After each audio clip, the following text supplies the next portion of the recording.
Olá pessoal, então vamos para a nossa aula de Direito Penal 1, ou atualmente, nome do novo currículo, Criminologia e Fundamentos do Direito Penal.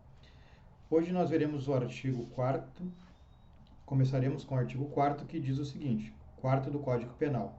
Considera-se praticado o crime no momento da ação ou omissão, ainda que outro seja o momento do resultado. O nome em iuris desse artigo é tempo do crime. Então, o tempo, a data do crime, é que ele é praticado no momento da ação ou da omissão, não interessando o momento do resultado. Então, a data do crime é o momento da ação ou da omissão, desprezando-se o resultado. Por exemplo, um homicídio, o indivíduo atira dia 1º numa pessoa, dia 30 ela morre, a vítima morre. A data do crime é a data da ação, a data do tiro.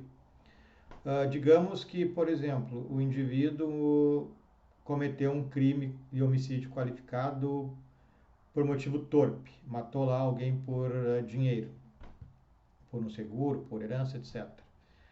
Em 2000, por exemplo.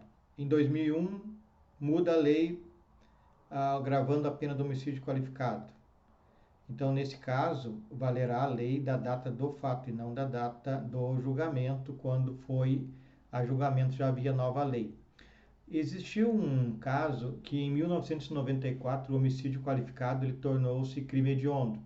Mas quem praticou homicídio qualificado antes de 94 e 93, mesmo sendo condenado depois da entrada em vigor do homicídio qualificado, como não é um crime permanente, ele responde então pela lei antiga, pela data do fato, que foi em 1993, e a lei mudou em 94. Então, por isso que o artigo 4º é bem claro: considera-se praticado o crime no momento da ação ou da omissão, ainda que outro seja o momento do resultado.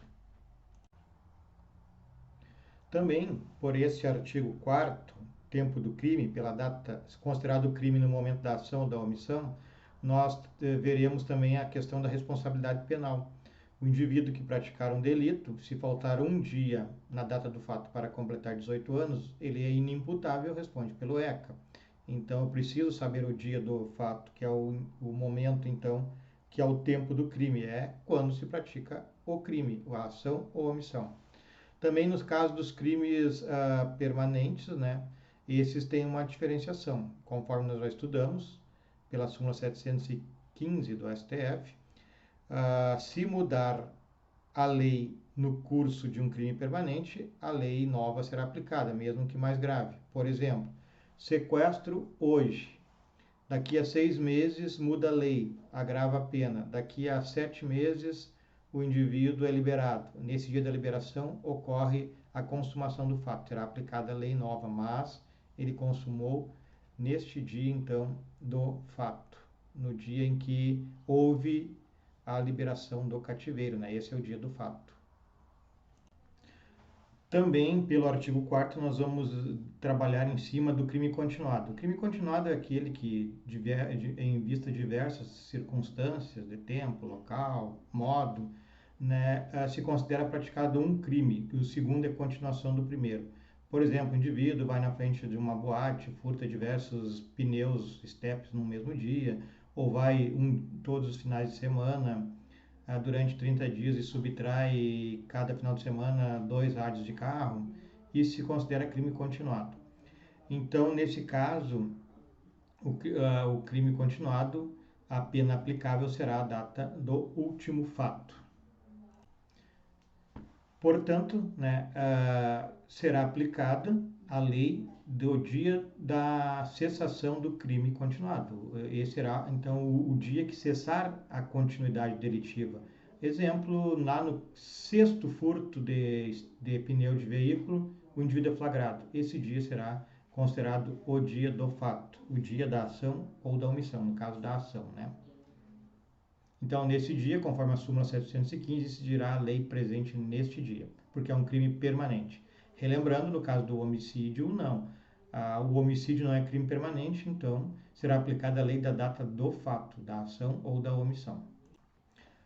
Também o artigo 4º define a aplicação das circunstâncias do crime. O artigo 121, parágrafo 4º, por exemplo, ele determina que se o indivíduo for menor de 14 ou acima de 60 na data do fato, deverá responder com um aumento de pena.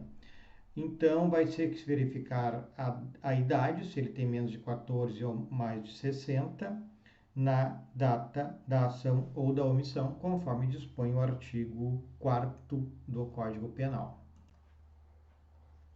Certo, pessoal? O artigo 4º, então, o tempo do crime é isso. Deem uma olhada lá no polígrafo que eu deixei para vocês, que tem mais algumas explicações, certo? Bem, agora falaremos da lei penal no espaço. O espaço é o espaço geográfico, ok? O artigo 5º trata da territorialidade e o artigo 7º da extraterritorialidade. O 5º do Código Penal diz o seguinte: aplica-se a lei brasileira sem prejuízo de convenções, tratados e regras de direito internacional ao crime cometido no território nacional. Então, aplica-se a lei brasileira ao crime ocorrido no espaço geográfico do território nacional. Porém, ali diz sem prejuízo de convenções, tratados e regras de direito internacional. Então, por exemplo, alguns delitos que ocorrem dentro de embaixadas de outros países no Brasil, não será aplicada a lei brasileira, será aplicada a lei de outro estado, mesmo a embaixada atualmente sendo considerada território nacional brasileiro. Então, uma embaixada, um consulado da Argentina, ocorre um delito dentro desse espaço e aqui no Brasil esse consulado, essa embaixada. Não será aplicada a lei brasileira mesmo sendo território nacional, será aplicada a lei argentina como regra. Há algumas exceções. Artigo 5º, então, repetindo, aplica-se a lei brasileira sem prejuízo de convenções, tratados e regras de direito internacional ao crime cometido no território nacional. Vamos adiante. Parágrafo 1º. Agora vem a extensão do território nacional. O que também se considera território nacional, além do espaço físico brasileiro? Parágrafo 1º. Para os efeitos penais, consideram-se como extensão do território nacional as embarcações e aeronaves brasileiras de natureza pública. Bom, então, embarcações e aeronaves brasileiras de natureza pública ou a serviço do governo brasileiro, onde quer que estejam, qualquer lugar do mundo, serão considerados como extensão do território nacional, e isso quer dizer que crimes praticados a bordo será regido pela lei brasileira. Bem como as aeronaves e as embarcações brasileiras mercantes ou de propriedade privada que se achem, respectivamente, no espaço aéreo correspondente ou em alto mar. Bom, as embarcações, então, brasileiras de propriedade privada, se estiverem achem respectivamente no espaço aéreo correspondente ao Brasil ou em alto mar, ou seja, o mar, alto mar não é mar de nenhum país, são brasileiras essas embarcações ou aeronaves voando, né, em alto mar ou sobre o território brasileiro, haverá então aplicação da lei brasileira por entender que são extensão do território brasileiro.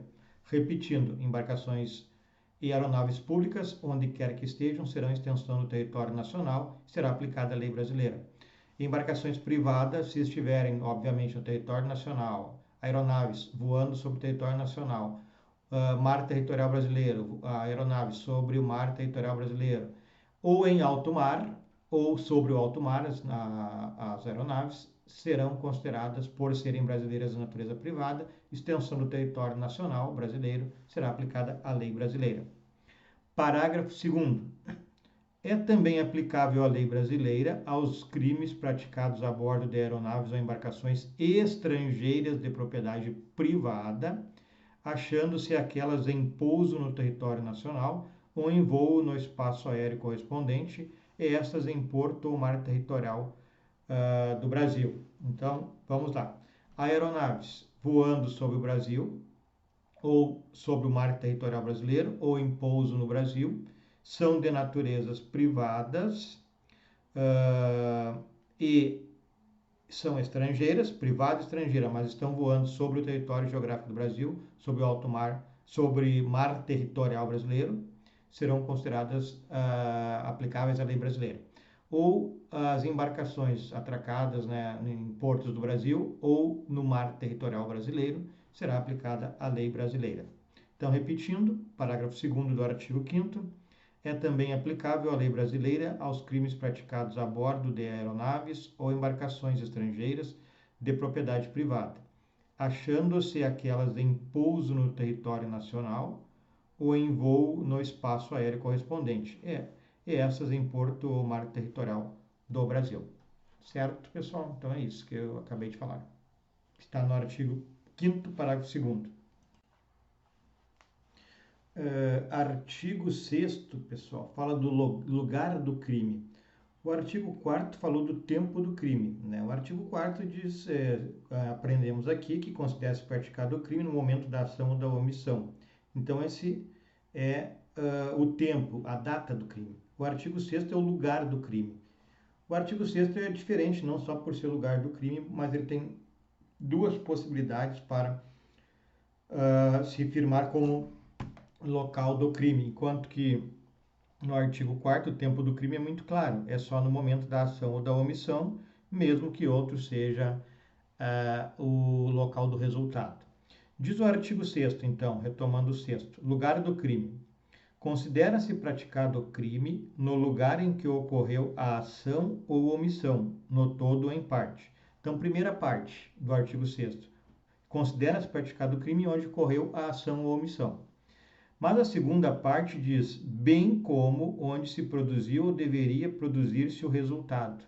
Então, isso é chamado de teoria da ubiquidade. Por quê? Porque o lugar do crime pode ser tanto onde se deu a ação ou omissão, como onde se produziu o resultado. Então, são duas possibilidades. Esse artigo 6º, ele tem lugar em vista dos crimes à distância. Por exemplo, tem ocorrido os crimes da internet. Um indivíduo no país, lá na Inglaterra, por exemplo, até houve um caso mais semelhante a isso. Ele chantageava as pessoas com imagens pornográficas aqui no Brasil. Então, se o lugar do crime fosse considerado apenas onde se produziu a ação ou omissão, que é a primeira parte do artigo 6º, a competência para o processo e prisões, etc., seria na Inglaterra. Mas como aqui no Brasil se produziu o resultado, a pessoa foi chantageada, enfim, chamam isso de estupro virtual. A segunda parte do artigo diz, bem como onde se produziu ou deveria produzir-se o resultado, esse indivíduo pode ser processado no Brasil. Como a vítima é brasileira, possivelmente ela registre ocorrência, o processo se mexa por aqui, talvez, enfim, não sei. É ela que vai decidir. Mas como lugar do crime, tanto pode ser lá onde iniciaram as chantagens, como podem ser no Brasil, onde se produziu o resultado desta chantagem produzida por esse indivíduo com cenas gravadas de cunho íntimo. Certo, pessoal? Então, o artigo 6º é chamado Teoria da Ubiquidade e ele serve para essas coisas, para dizer onde é o lugar do crime e isso influi quem realizará o processo penal. No caso do artigo 6º, pode ser tanto no local da infração, que é a ação ou omissão, ou onde se produziu o resultado.